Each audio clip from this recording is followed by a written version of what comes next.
10. Kal'zi, el 10º y último avatar. Yo soy la muerte, aquella que todo lo devora. Kal'zi cierra la decena avatárica de la presente humanidad. Es decir, que esta sería la última manifestación del fin de era y, consecuentemente, del fin de la humanidad presente, tal y como la conocemos. Por lo tanto, estamos ante el avatar del futuro, o quizás, del presente inmediato, y su estudio merecerá un capítulo aparte que cerrará este trabajo. Ante la complejidad y las profundas implicaciones de esta figura avatárica, me ceñiré, aún más si cabe con respecto a los otros avatares, al conocimiento indoario y a las fuentes autorizadas que le son propias a este contexto.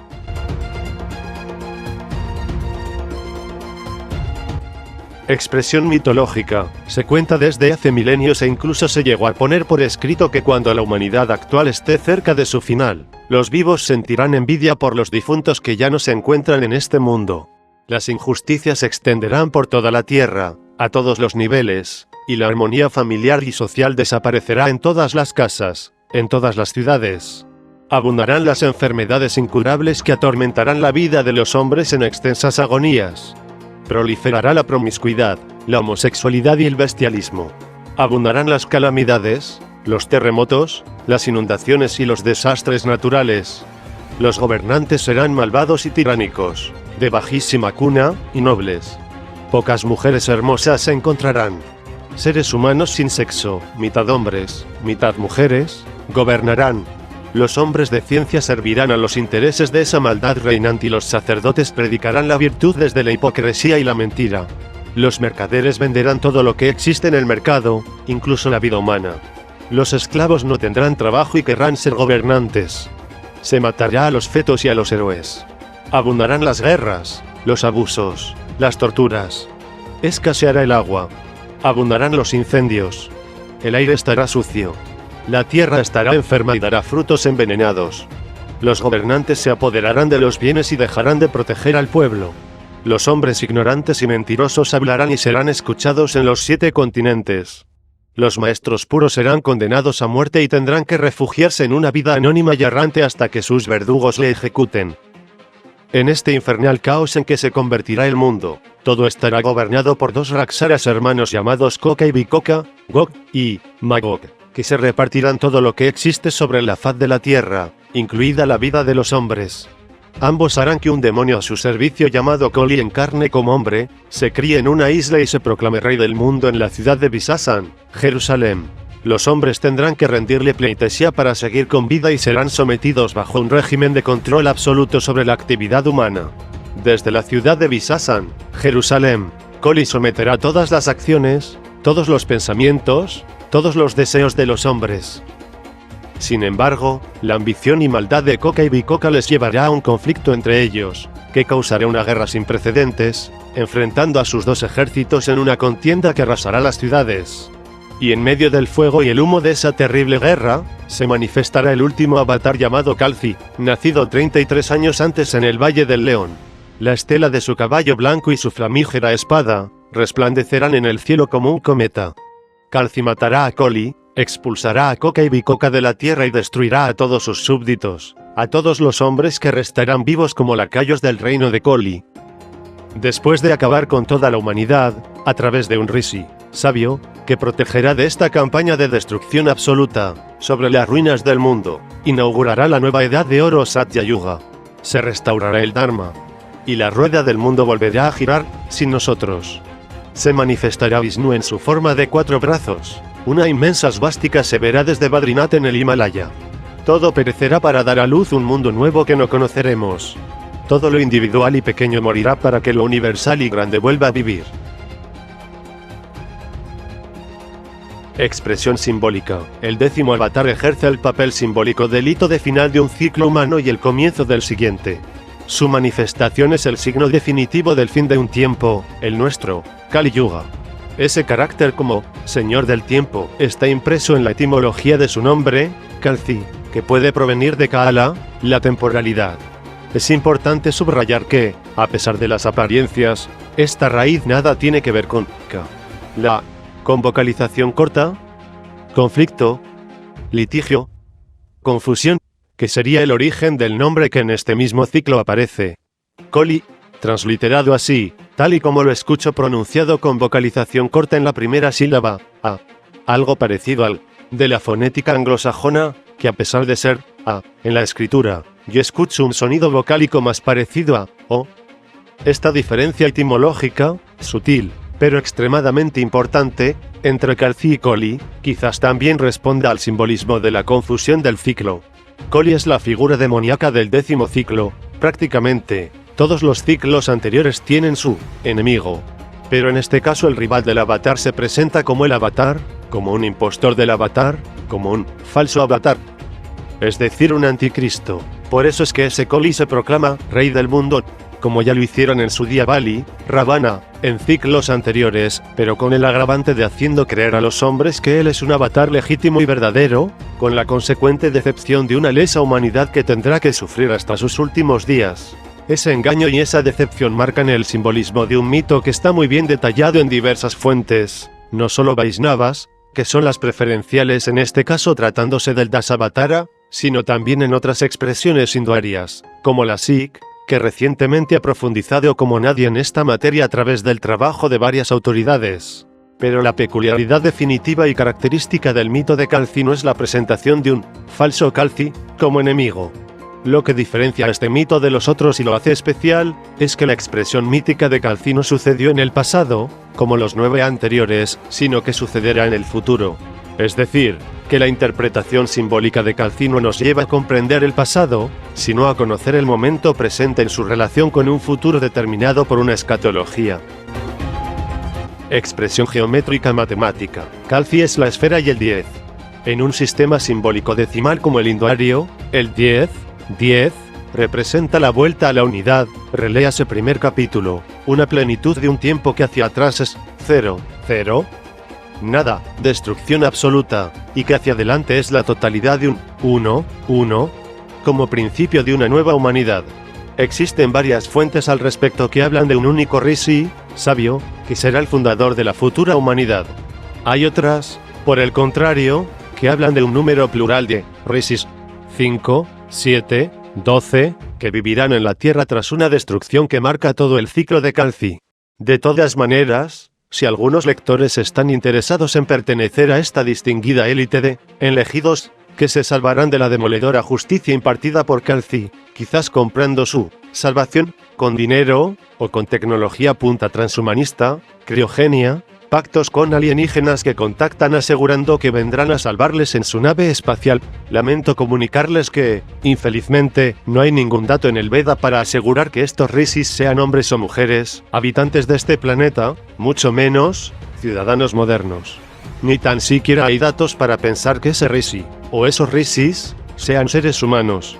Por lo tanto, ciñéndonos al conocimiento védico, los modernos lo tienen muy crudo para salir ilesos de un proceso de justicia que no va a dar espacio a concesiones ni treguas. Le guste o no, aquí no se salva ni Dios.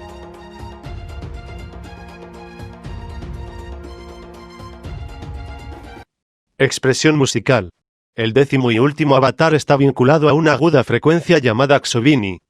Melódicamente, Calci está en la escala referida en música clásica hinduaria como Bhairava Saregama Padani. Raga Bhairava es el principal raga de la música indostaní, una solemne composición que en su forma antigua era pentatónica omitiendo el segundo y quinto grado, y que estaba, y está, vinculada a Shiva y a la corriente Shaiva de su aspecto destructor como Bhairava, que sería el equivalente de Calci en otro contexto iniciático, el Shaiva. Existen círculos de iniciados Bhairavas vivos en Nepal, Uttar Pradesh, Uttarakhand, Bihar, que, como se verá dentro de poco, es una zona geográfica que tendrá, su protagonismo en el ciclo escatológico del Calci Avatar. Expresión astrológica. El 10º avatar no está simbolizado por ninguno de los 9 grajas en la astrología védica sino por el mismo planeta Tierra, representado por Bhumi, o Bhudevi, la diosa de nuestra Tierra, como residencia donde se realizará el cumplimiento de la misión avatárica última. Calci es el avatar del planeta azul, del nuestro. La astrología védica parece girar en torno a esta manifestación protagonista, el Calci. Hasta tal extremo hay tantos textos astrológicos sobre Kalki 240, que nos encontramos con tal aluvión de datos planetarios y zodiacales sobre su nacimiento que, de recoger todos y pronosticar su conjunción en un día, podemos asegurar sin miedo a equivocarnos que la fecha de nacimiento del Kalki Avatar será nunca. La diversidad de fuentes astrológicas de Kalki se contradice hasta tal punto con respecto a su nacimiento que, de estar todas en lo cierto, el nacimiento de Kalki debería darse en un día imposible, en una imposibilidad astrológica. Se ha dicho esto antes de que un neguajero o un charlatán de una secta se saque de la manga otra fecha del fin del mundo. No hay ninguna exactitud en el pronóstico astrológico del nacimiento de Kalki, ni en los tratados astrológicos más respetados, ni en estudios modernos más completos. Nadie sabe cuándo nacerá, o ha nacido, Kalki. Y esto se dice para subrayar que esa no es la tarea del estudioso escatológico. La astrología es una ciencia auxiliar al servicio del escatólogo, no para datar los acontecimientos futuros, sino para entender mejor el presente y poder interpretar los acontecimientos venideros. El escatólogo no es, y es plenamente consciente de que no lo es, un profeta, y no hace profecías porque de hacerlas, estaría fingiendo hacer algo que no puede hacer. Su papel es modesto en extremo y conviene delimitarlo, estudiar los signos de un futuro con el fin de comprenderlo, de prepararlo, de conocer. Expresión histórica. Ahora bien, el estudioso de escatología, como cualquier ser humano y como cualquier estudioso, tiene una opinión propia, como yo tengo la mía. Y como opinión, se puede dar, en la medida en la que sea de utilidad. Y este libro es el lugar idóneo para expresar esa opinión, porque creo que es lo cierto y esa certeza motivó en parte la redacción de este libro y esta trilogía. Dentro de la escuela astrológica de la que formo parte como estudiante, toda la credencial en lo concerniente a Kalki gira en torno a dos textos, Kalki Purana, y su comentario del astrólogo P.T. Sanatu, y el Bhavishya Purana, con los diversos comentarios del mismo, más o menos respetados. De estar acertados estos textos en cuanto a la configuración astrológica del nacimiento del Kalki Avatar, este no estaría definido con precisión en un día, sino en un mapa astrológico mantenido durante unos 4 años. Ese mapa astral, con la situación de sus casas, es raro. Tan raro que se sabe no ocurrió en el pasado milenio. Y tras buscar a través de softwares capaces de buscar mapas astrológicos del futuro, tampoco parece que vaya a darse en varios cientos de años. Pues bien, dicha configuración astrológica ya se dio, es decir, que de ser cierta esta previsión astrológica, Kalki ya ha nacido, Kalki ya está en la Tierra como hombre. Es muy probable, ateniéndonos a los datos de los que disponemos y valoramos como autoridad, que Kalki ya haya nacido en algún momento de la segunda mitad de la primera década del siglo XXI, sin que nadie, o prácticamente nadie, se haya percatado o haya intentado vender la exclusiva en la televisión o el internet.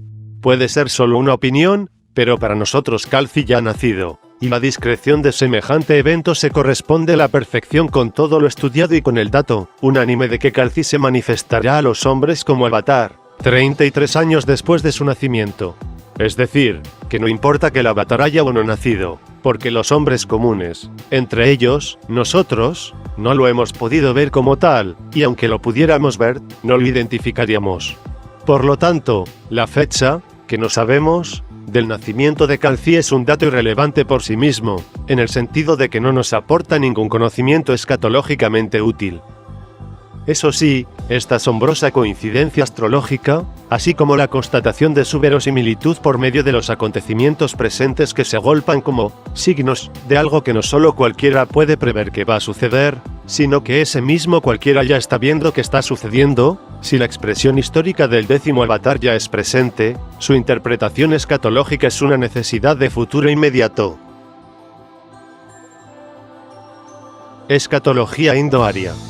El alcance integral de la ciencia indo-aria ofrece al hombre una serie de poderosas herramientas para abordar el estudio último que merece ser realizado. De ahí que hable de una escatología, una palabra griega, escatos, lo postrero, lo último, el fin a estudiar, el fin que todo hombre se debería, al menos, cuestionar, si es que en verdad sigue latiendo un corazón humano dentro de él. La escena escatológica indo-aria está narrada en la expresión mitológica de Kalki, el Kalki Purana. Pero que resumida, mi tema por mi tema, para la posterior identificación y análisis, podía expresarse así. 1. La edad del conflicto, el llamado Kali Yuga, y la proximidad de su final están descritos a través de una serie de signos propios de la era, entre los que destacan la confusión de las razas, el alzamiento en el poder de los criminales, la perversión de la clase sacerdotal, la cobardía y criminalidad de la clase guerrera, el abuso de los mercaderes, y el desempleo, la tristeza y la ignorancia de la clase trabajadora. Destacan también signos detallados como la condena a muerte de los maestros puros y su inevitable ejecución, así como referencias al aumento de la promiscuidad, del aborto, de las muertes violentas, de las mentiras, de las imposturas religiosas, de las calumnias hacia los hombres buenos y del éxito de todo lo que supone ser malvado y en contra del Dharma. En fin, nada nuevo para quien viva en el siglo XXI de la era cristiana y tenga ojos y agallas para reconocer dónde vive. De todos los detalles que encontramos en la literatura védica puránica sobre el estado de la sociedad y del mundo actual, hay uno en el Kalki Purana ciertamente desconcertante y enigmático para los que lo leemos en la actualidad. Prácticamente todos los signos previos al advenimiento de Kalki son fácilmente identificables para cualquiera que tenga una ventana en su casa y mire a través de ella. Todos, quizás, menos uno. La práctica de comer carne humana estará establecida en todos los países. Hablé sobre esta cuestión en la obra precedente, porque parece crucial desde la perspectiva védica. No solo el Kalki Purana habla de este canibalismo universal, y se identifica a modo de ecuación, con la proximidad del final del Kali Yuga. Para los que piensan que esa generalización del canibalismo aún no se corresponde con ningún momento presente, entonces, para ellos, el Kalki Purana ciertamente no hablará de ningún momento histórico cercano al actual. Por el contrario, para los que piensan que hay datos para sospechar que esta sociedad y sus gobernantes son más caníbales de lo que muestran las apariencias más superficiales, para ellos, el Kalki Purana va a cobrar un valor social descriptivo que va a dejar de ser mítico para convertirse en hiperrealista. Yo me encuentro entre estos últimos. En ese paisaje del Kali Yuga postrero descrito por medio de signos, se desarrolla el mito kálquico, continuado con el siguiente mitema. 2. Este mundo de maldad y perversión sin límites es gobernado por dos Raksaras, llamados Koka y Vikoka, que serán hijos de Vaka, que por motivos obvios no tendría nada que ver con el personaje mahabharático, Vaka, Uluka, príncipe de Gandhara. El gobierno de estos dos hermanos se extiende hasta los confines del mundo. Como ministro de estos tiranos, se encarna como hombre un demonio llamado Koli, que se criará en una isla, y que tiene como capital de su reino una ciudad llamada Visasan. En esa ciudad se proclamará rey del mundo y engañará al pueblo haciéndose pasar por avatar. A partir de entonces, el mundo sufrirá una serie de horripilantes guerras, de las cuales la primera llevará destrucción a Kekatpur. Este ciclo de guerras de poder destructivo inédito llevará a un conflicto interno entre los hermanos Koka y Vikoka, y una consecuente guerra entre ellos. Y en este contexto hace aparición el mitema final. 3. Durante ese tiempo del reino de Koli, Kalki nace bajo unas configuraciones astrológicas determinadas en Shambhala, mi traducción, Valle del León, y viaja siendo un niño a Mahendragiri para recibir entrenamiento marcial del Parasurama, el avatar del ciclo sexto.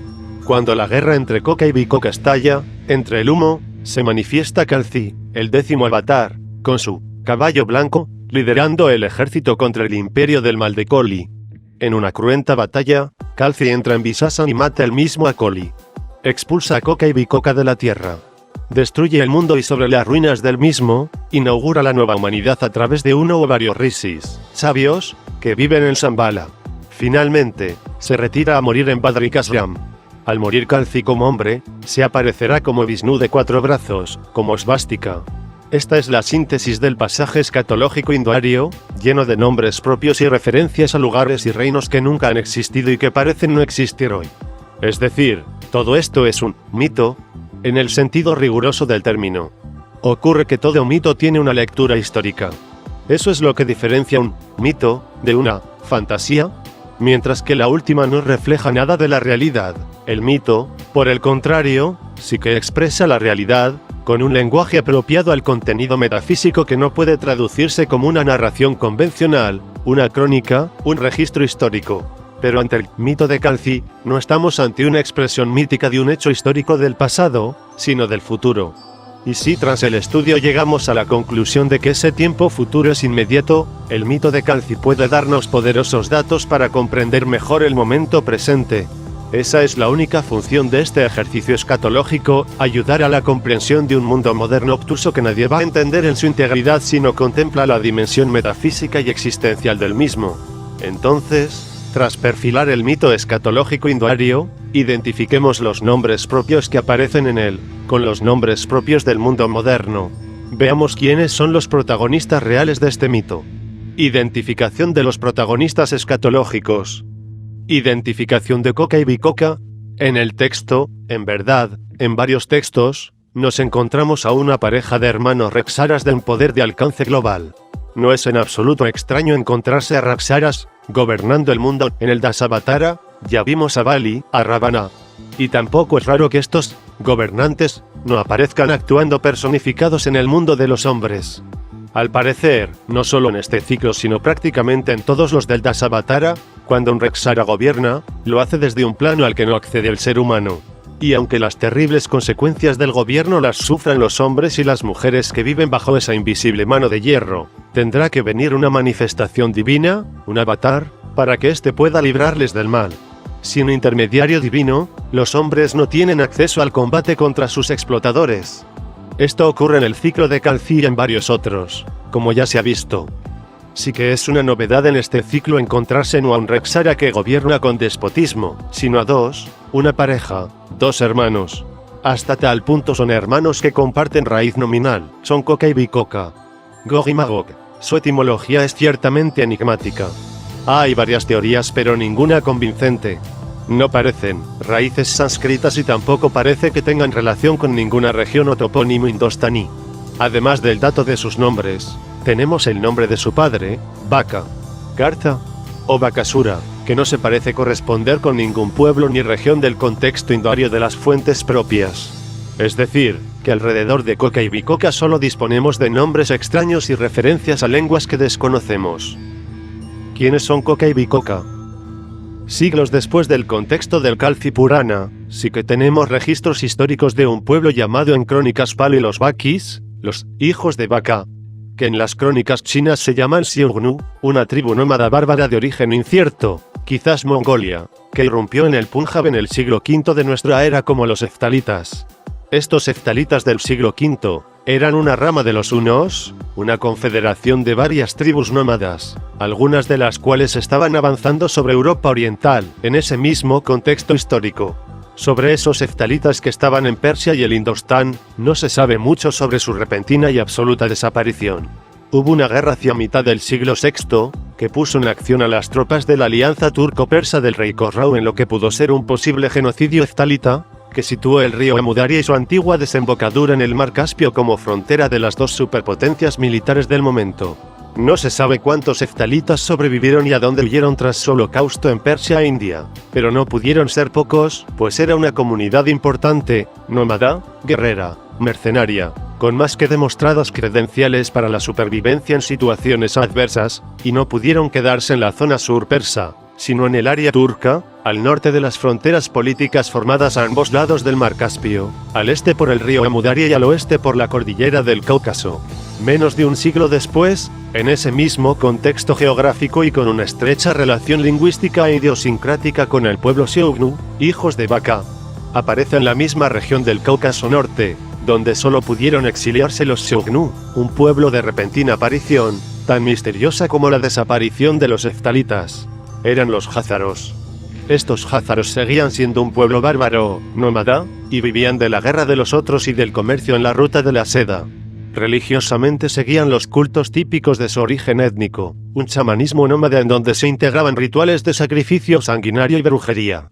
Era esa religión de la guerra, propia de esta gran familia étnica, compartida grosso modo con los hunos, los samoyedos, los mongoles y pueblos con unos mismos rasgos culturales del llamado ciclo del Este. Sin embargo, a pesar de ser un pueblo culturalmente pobre, el poder de los házaros se expandió considerablemente a lo largo del siglo VII, gracias a la explotación y el saqueo de la ruta de la seda, y a la función política que una cristiana Bizancio extrajo de este ya reino de Cazaria, el cual había extendido sus fronteras hasta la región ucraniana de Crimea, con la ayuda bizantina. Khazaria servía de barrera entre el amenazante califato omeya, que en este siglo estaba en expansión, y una Bizancio que no tenía grandes problemas en aliarse con estos misteriosos paganos llamados los jázaros, que siempre se dividieron, en dos grupos, los acazaríes y los carazaríes, en una extraña división tribal en dos, como coca y bicoca, cuya naturaleza dual nadie ha conseguido explicar. Mapa de los dominios del reino de Khazaria. Sin embargo, esta alianza bizantino-jázara no la veían con buenos ojos las autoridades religiosas cristianas. Por eso, la Iglesia Oriental presionó para que el emperador bizantino, ya con sangre jázara, Constantino V, apodado por los griegos ortodoxos como Coprónimos, Constantino, el Mirda, convenciera a Khazaria para convertirse al cristianismo. El rey Házar Bulan tuvo una solución a este conflicto religioso que obstaculizaba la alianza política. Se inventó un origen étnico vinculado al antiguo pueblo hebreo. Y en vez de convertirse al cristianismo, lo que iba a resultar imposible ni tan siquiera a un aparente nivel nominativo, se convirtió a un judaísmo sui generis que iba a mantener intacta la raíz pagana sacrificial brujo-chamánica de la antigua religión házara. Y así aparecieron unos neojudíos, a mediados del siglo VIII que, por supuesto, no tenían nada que ver con los judíos de Judea ni con nadie de ese entorno religioso. La pobre cultura házara adoptó el alfabeto hebreo, cambiaron sus nombres en antiguo turco házaro por nombres más o menos judíos, por ejemplo, el rey Bulan pasó a llamarse rey Sabriel, y se presentaron religiosamente como descendientes del no bíblico. No se lo creen ni ellos. Para mejorar la alianza cristiano-házara contra el Islam, los házaros fueron los mercenarios que el imperio bizantino usó para hacer frente al califato en su frontera. La alianza cristiano-házara funcionó a la perfección en el terreno militar, aplastaron a los árabes en varias ocasiones, pero también en lo social, hasta el punto de que el nómada pueblo házaro hizo de Europa Oriental su nueva patria, la que jamás había tenido. Esa misteriosa y fraudulenta alianza de la Europa cristiana con los neojudíos házaros se extenderá hasta el día de hoy. Ya con Khazaria desintegrada como estado, los házaros neojudíos desarrollaron un nuevo fenómeno religioso en la Europa Oriental basado no tanto en la Torá sino en un Talmud de formulación reciente y fraudulenta, y no tanto en el idioma hebreo, sino en una nueva lengua, el yiddish, una lengua eslavo-germánica que adopta el alfabeto hebreo. Este neojudaísmo europeo se hace llamar Askenaz, y se convierte en la religión de una comunidad házara nómada que se adaptará como élite comercial en los reinos cristianos orientales primero, y occidentales, después. La influencia que los házaros alcanzan a tener en ciertos reinos europeos llega a incomodar a varios tronos. Esta expansión migratoria y social del pueblo házaro es advertida por ciertos gobernantes cristianos, como Luis II de Baviera en el siglo XIII, Luis I de Hungría en el siglo XIV, y varios reyes de Francia, reinos germanos, Holanda, los reyes católicos en España en el siglo XV. Todos ellos emitieron leyes de expulsión de los neojudíos fuera de las fronteras de los respectivos reinos. En el siglo siguiente, el siglo XVI, prácticamente todos los estados aplican leyes parecidas para una comunidad extranjera ciertamente astuta, muy bien dotada para las ciencias políticas, y que en unos pocos años, manejarán todos los reinos europeos a su antojo e intereses. La cuestión judía había nacido en Europa, y como se puede comprobar, esta cuestión no tenía ningún trasfondo religioso a pesar del nombre. Este éxito definitivo de los neojudíos en su toma de poder europeo cristaliza en 1694 con la fundación del Banco de Inglaterra e inaugura un siglo con varias misiones políticas para los házaros neojudíos, basadas todas ellas en su movilidad internacional sin un país propio como sede. Actuaban de forma metaestatal como prestamistas de diferentes reinos y reyes cristianos que ya se habían plegado a unos intereses que sentían como propios. Así, una dinastía de usureros askenazíes afincada en Alemania como los Bauer, conocidos después como los Rothschilds, se sitúan a finales del siglo XVIII como agentes de confianza de los principales príncipes de Europa. La intromisión de los neojudíos no se queda en el plano político, ellos saben desde su alianza con el Imperio Bizantino que la Iglesia suponía ser su gran enemigo potencial, pues ella era consciente de la impostura y el auténtico origen y misión de estos mercenarios nómadas. Por ello, se inicia una campaña de destrucción eclesiástica y de infiltración en la institución católica, condensada en las agrupaciones masónicas del estratega político Adam Weishaupt. Estas intrigas explotan en una revolución francesa, a medida de los intereses de los banqueros centrales y la masonería askenazí. Simultáneamente el prestamista Nathan Mayer Rothschild se muda a Londres, para 10 años después convertirse en el dueño y señor del Banco de Inglaterra. Jacob Rothschild se instala después en París y hace esencialmente lo mismo con el Imperio francés. Al otro lado del Océano Atlántico, se inicia una guerra con los independizados Estados Unidos de América, que culmina con la expansión del Imperio Rothschild bajo la forma de la fundación de la Reserva Federal norteamericana. Durante el siglo XIX, el poder de los neojudíos se había desbocado hasta límites que nadie podía haber imaginado. Pero esto era solo la antesala de una toma de poder absoluto, desarrollada durante todo el siglo XX. A finales del siglo XIX, el askenazí Theodor Herzl elabora las teorías de las que se iba a buscar su praxis a través de las horrendas guerras y revoluciones que se inauguran con el siglo XX. Se trata del sionismo, el movimiento político que busca un regreso fraudulento a Palestina de un pueblo que jamás estuvo allí.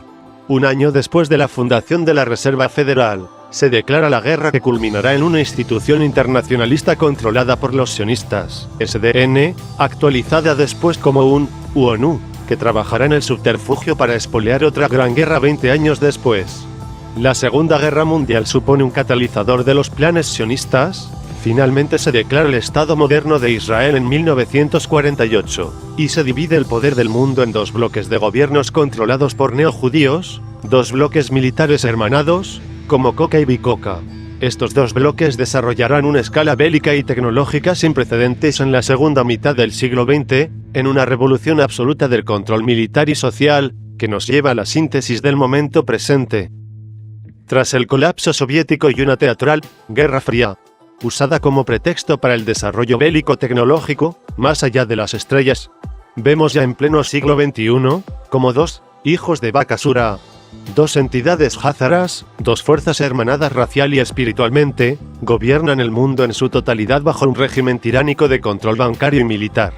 Dos fuerzas perfectamente identificables como NATO, con Estados Unidos y Unión Europea a la cabeza, y la Alianza Euroasiática, encabezada por la Federación Rusa y China, en paz teóricamente a través del Consejo de Seguridad de la ONU, pero en pugna práctica constante por el control de países fronterizos geoestratégicos, tanto en Oriente Medio, por ejemplo, ahora Siria, como en Europa Oriental, por ejemplo, en breve en Ucrania y Turquía, como en la esfera de pugna China, Occidental, Tíbet, Corea, Sureste Asiático. Un mundo bipolar en manos de dos entidades bárbaras que se reparten todo cuanto existe en la Tierra, un mundo gobernado por un monstruo bicéfalo surgido de las orillas del mar Caspio y que dispone de un poder tiránico global.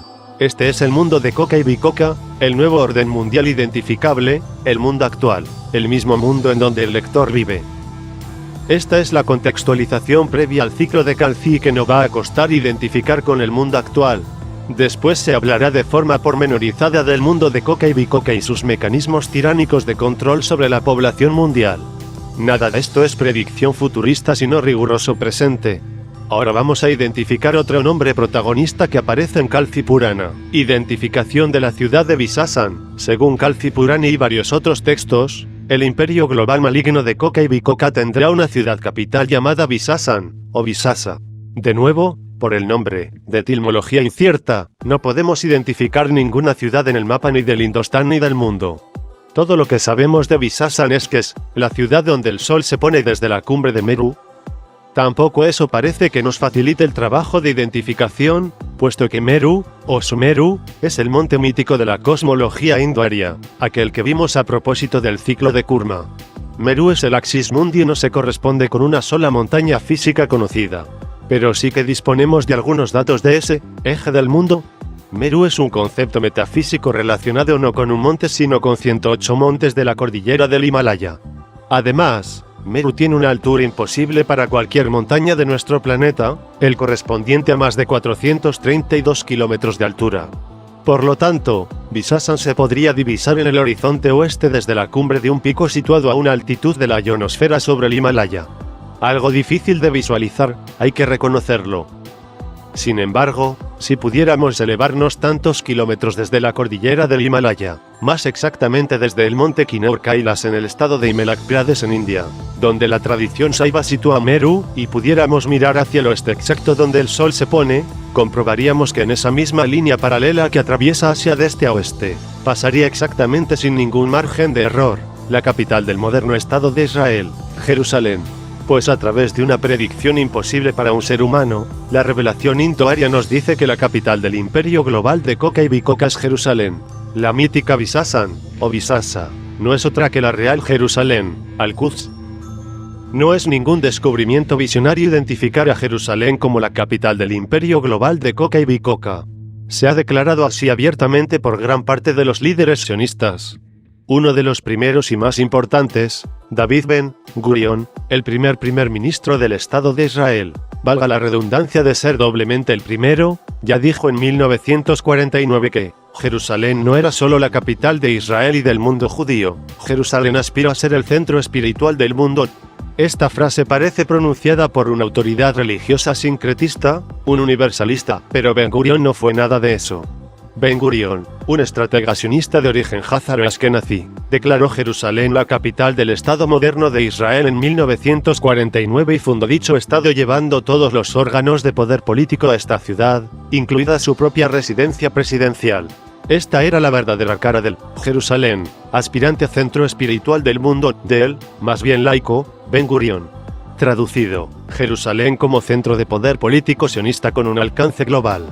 Identificación de Coli, el impostor, Coli, o Cali, aparece en varias fuentes indoarias, como el gobernante del mundo de los hombres del imperio del mal de Coca y Bicoca, desde la ciudad de Bisasan. Es decir, que Coli será el jefe político de Jerusalén como centro de poder del nuevo orden mundial. Se le retrata como un impostor del Avatar, hasta tal punto que se declarará el mismo Avatar antes de la manifestación final de Calci.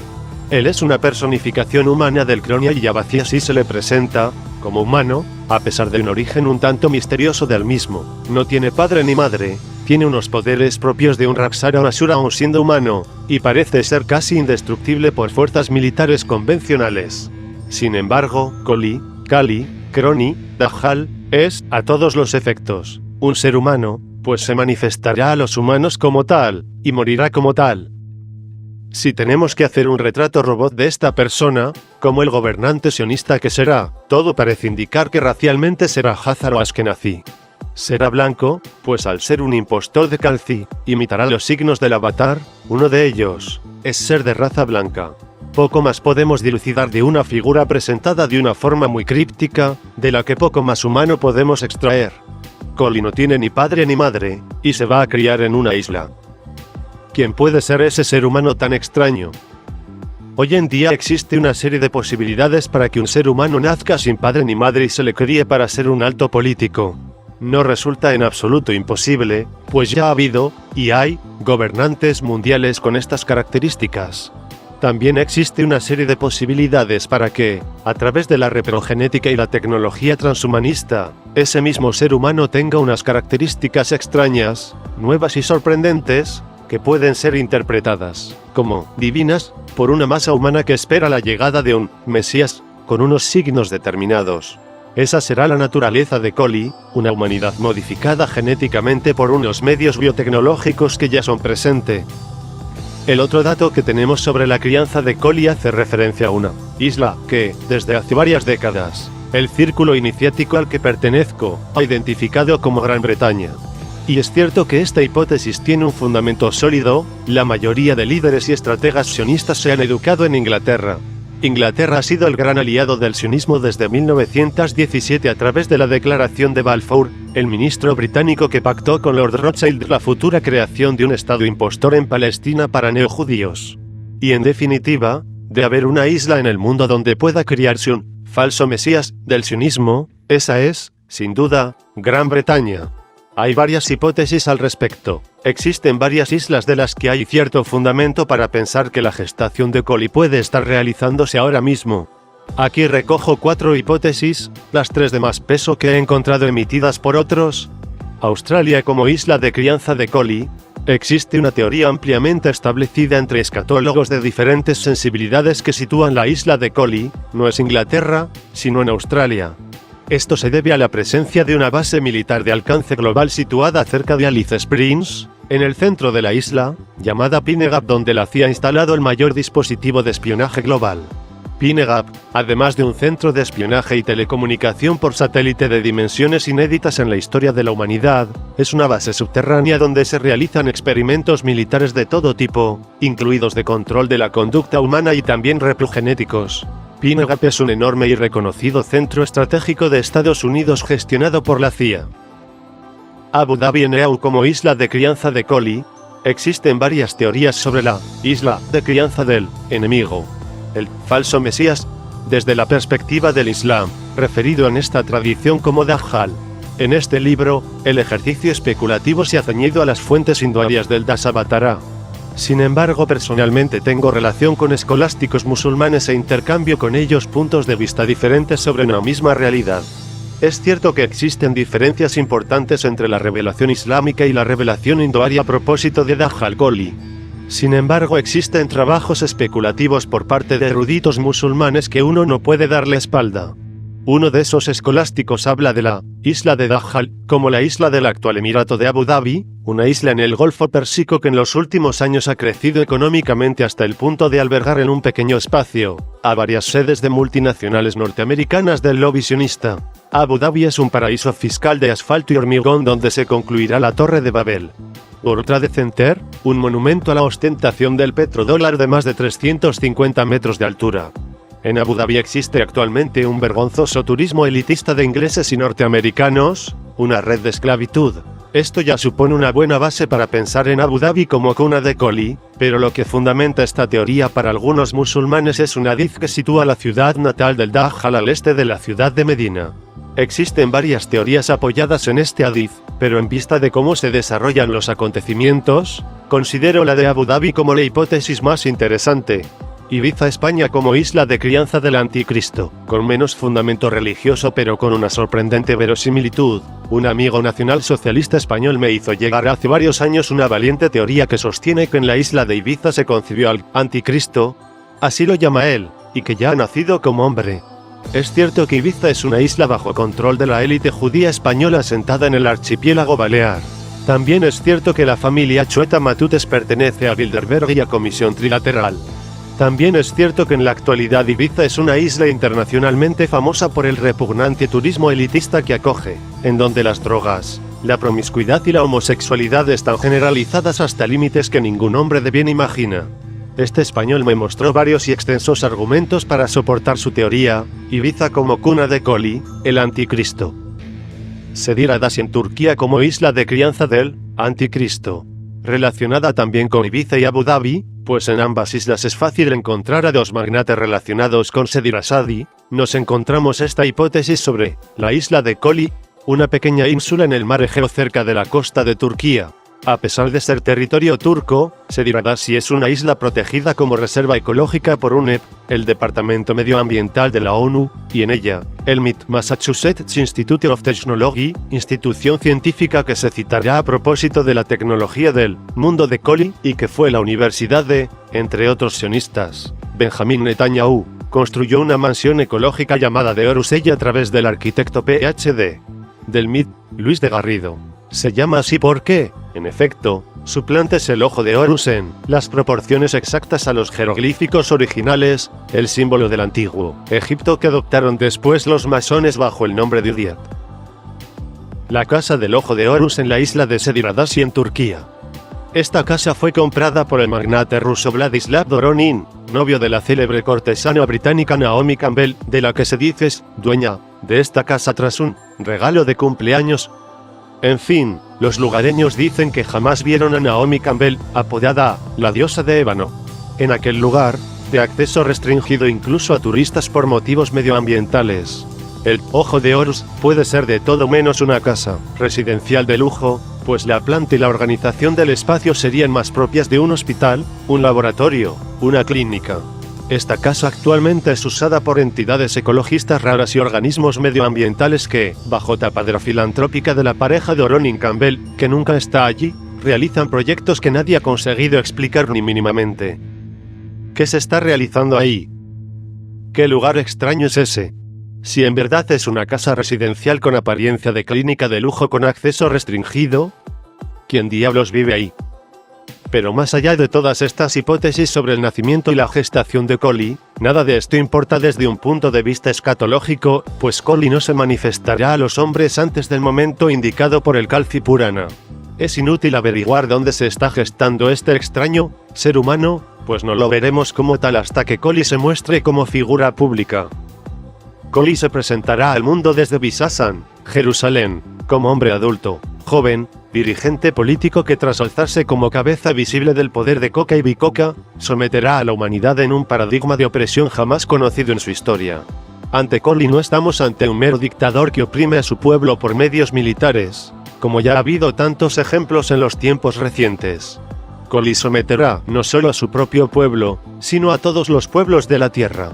Y no lo hará con métodos de opresión convencionales, pondrá a su disposición formas de control de la humanidad, nuevas, más destructivas, basadas en una alta tecnología y en sistemas de manipulación psicológica, genética, social, económica, cultural y climática que, desde un punto de vista mítico, solo puede valorarse como brujería.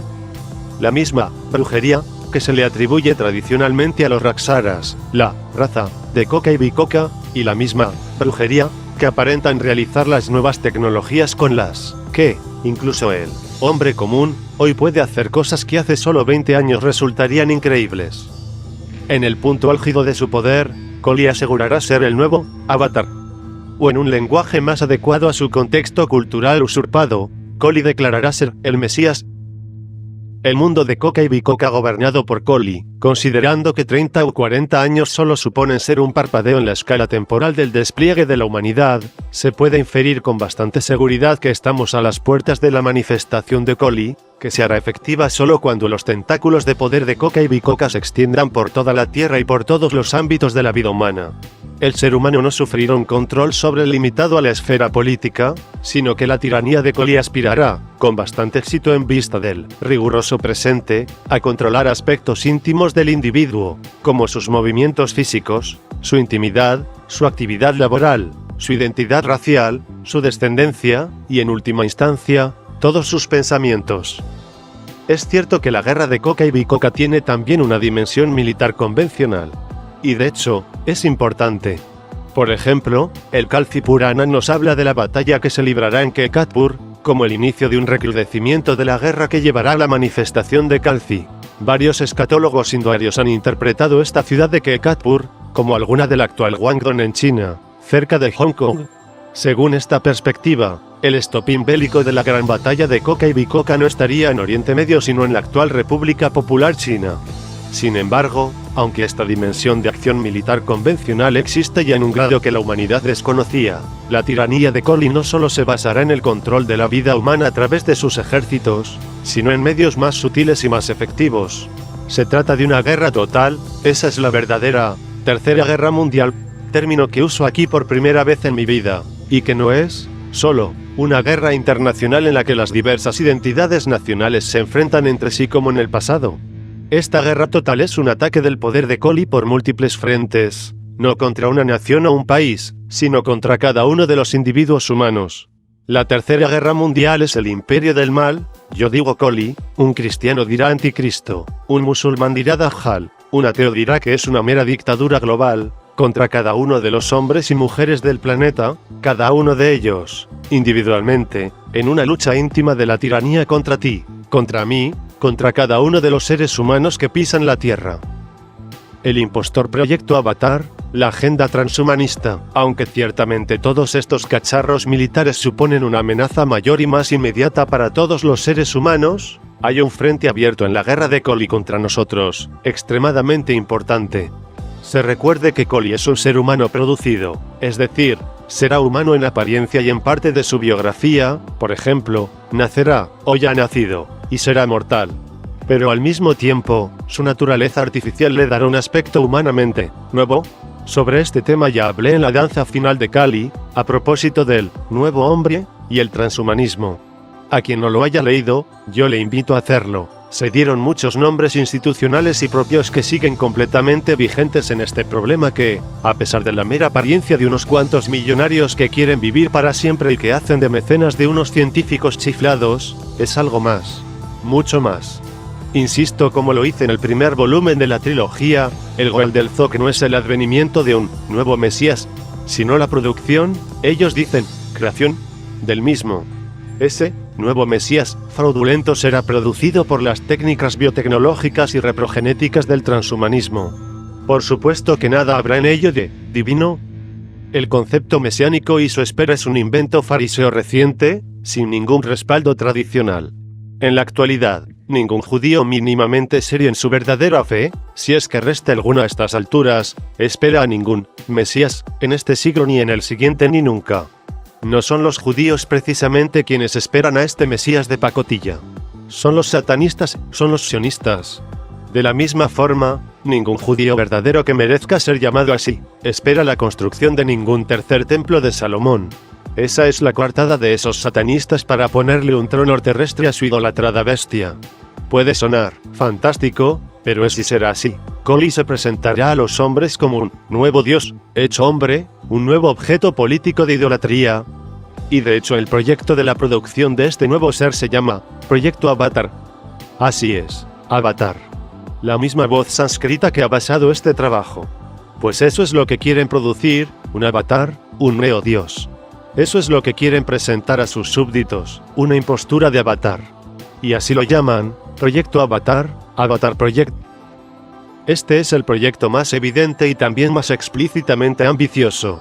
Sin embargo, hay más proyectos transhumanistas y todos parecen que aunan esfuerzos por un mismo objetivo, la producción artificial de un ser humano con rasgos que tradicionalmente se han considerado divinos, como la inmortalidad, las facultades físicas extraordinarias, poderes mentales como telepatía, o algo parecido surgido de interfaces cerebrales, bilocación, o algo parecido, surgido de clones cyborgs, inmenso poder político, omnipotencia. En fin, algo como un Mesías judío al estilo de Mashiach ben Yosef, de David, de Yeshua, o como un avatar indoario como los que en este libro se han visto, pero de postín, de paja, de pacotilla, de chusma, de cartón piedra, de humo, de prestidigitador de feria. Ese es el mito de Collie, un farsante que se proclamará Mesías desde la capital de su gobierno tiránico global, tras someter a toda la población mundial en un control absoluto de cada aspecto de la vida. Nadie podrá comprar ni vender, ni moverse, ni pensar, ni actuar como humano bajo su gobierno global. Este es el mito y, como mito, me parece un fiel reflejo del mundo actual. Si no el actual, si el que va a ser el inmediatamente actual, si nos atenemos a los acontecimientos que ya están sucediendo.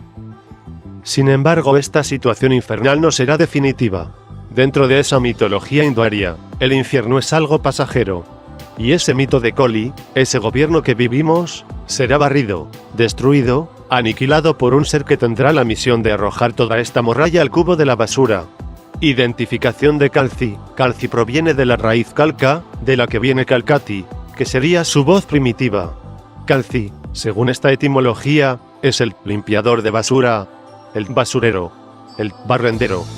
Y eso es lo que hará, acabar con toda la inmundicia del mundo. Por lo tanto, el carácter de Kalthi es esencialmente aniquilador. Su misión para con la presente humanidad es destructiva, devastadora, arrasadora, y conviene tenerlo en cuenta. Casi todas las sectas religiosas, y como sectas religiosas considero a todos los grupos religiosos, valoran a Kalthi, o a su equivalente en su expresión particular, léase Maitreya para los budistas, Jesús, 2, el retorno, para los adventistas, Mahdi para los musulmanes, como un ser redentor y salvador, que matará a los enemigos infieles pero que salvará a los suyos y les dará conforto y les construirá un reino que durará 1000 años, etcétera, etcétera, etcétera. Resumiendo, todos los religiosos piensan que toda la humanidad se encuentra degradada y agonizante, con excepción, qué casualidad, del grupo religioso al que pertenecen. Es decir, que para los musulmanes, los justos son exclusivamente los mismos musulmanes que dicen que no hay otro Dios sino Allah y que Mohamed es su enviado, el resto arderá eternamente en el infierno. Para los cristianos, los justos son exclusivamente los cristianos que reconocen a Cristo como Hijo de Dios, el resto, al infierno, también, y así por delante. Todos quieren salvarse de la hecatombe y, para mantener con vida esa esperanza de salvación, se conciben a sí mismos como parte de esa minoría de justos, bienaventurados y elegidos. Al parecer, desde esta perspectiva pueril, un Dios único y universal escoge, precisamente, a un pueblo particular, con una fe particular, miembros de un grupito particular de elegidos que se salvan. La fe religiosa se concibe así como una estrategia para salirse de rositas del fuego del fin. El juicio, para estas gentes, no es otra cosa que una posibilidad última de dar perpetuación a su existencia. Esta es una visión infantil que no se adapta al pensamiento hinduario. Kalki cerrará el ciclo de la presente humanidad, y tras su misión destructiva, no existirá más esta humanidad. Eso quiere decir, no habrá más tú, más yo, más cristianos, más musulmanes, más judíos, más ateos, más árabes, negros, blancos o chinos. La misión de Kalki es de cierre en grado absoluto, destructiva, y por ello no es una figura agradable ni interesante desde un punto de vista religioso. Un vendedor de Biblias puede vender un libro en el que aparezca un reino de los cielos donde los bienaventurados pobres vayan tras el final de sus días. Sin embargo, es muy poco gratificante y comercial hablar de un fin, no tan religioso sino científico desde la perspectiva hinduaria, que no dejará lugar a plegarias, a prórrogas, a méritos, a reencarnaciones individuales, a resurrecciones particulares, a salvaciones in extremis de tal o cual grupo religioso. Kalki es la implacable figura del fin, un único fin universal, para todos los seres humanos, igual. En el Dasavatara, Kalki supone ser el fin nuestro. También supone ser el comienzo de otra cosa, pero esa realidad no nos pertenece, no formamos parte de ella. Pues Satyayuga se inaugurará con los rishis de un lugar llamado Shambhala, del que míticamente Kalki proviene como ser humano. ¿Qué es Shambhala? ¿Dónde está? Se ha escrito mucho sobre Shambhala. Demasiado. Unos dicen que es un lugar imaginario. Otros dicen que es un lugar subterráneo. Otros dicen que es un lugar de otra dimensión. No estoy de acuerdo con ninguna de estas opiniones.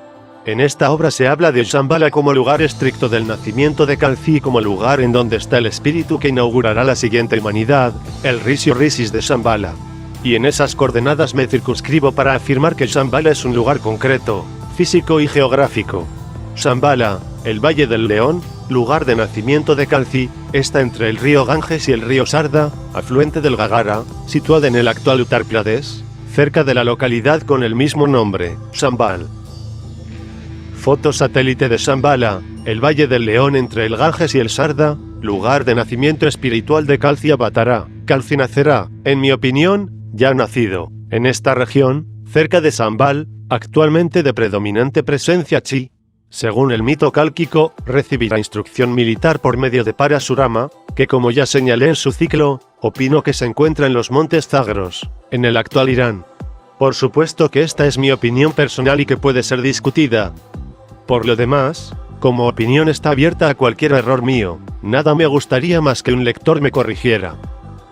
Según la tradición hinduaria, el último avatar solo se manifestará a los hombres tras una serie de guerras de poder destructivo inédito en la historia de la humanidad entre las huestes hermanadas de Koka y Vikoka, comandadas ya por Koli, el falso mesías que gobierna desde Visasan, la ciudad al este de Meru, Jerusalén. Entre el humo, se manifestará Kalki con su ejército y dará muerte a Koli y a todos sus súbditos. El ciclo humano actual habrá llegado a su fin y se inaugurará un nuevo paradigma humano con el conocimiento depositado en la tradición de Shambhala, el conocimiento hinduario de la Tierra del León, salvaguardado durante todo el Kali Yuga por corrientes esotéricas secretas que han estado operando en los 5 continentes, con diversas lenguas de expresión, tras diferentes lenguajes religiosos, bajo una misma identidad espiritual, una única raza en su sentido más alto, que puede ser llamada Arya con propiedad y rigor absoluto. Dice la tradición que Kalki morirá como hombre y se manifestará como Vishnu en su forma de 4 brazos, una inmensa svástica se verá desde Badrinath en el Himalaya. Todo perecerá para dar a luz un mundo nuevo que no conoceremos. Todo lo individual y pequeño morirá para que lo universal y grande vuelva a vivir. Pues si hemos alcanzado un extraño punto en nuestra historia en el que se pueden poner por escrito conocimientos y secretos que durante siglos estuvieron ocultos y por los que muchas personas murieron, para que hoy aparezcan accesibles a un clic de ratón y a una casi inmediata descarga a un disco duro.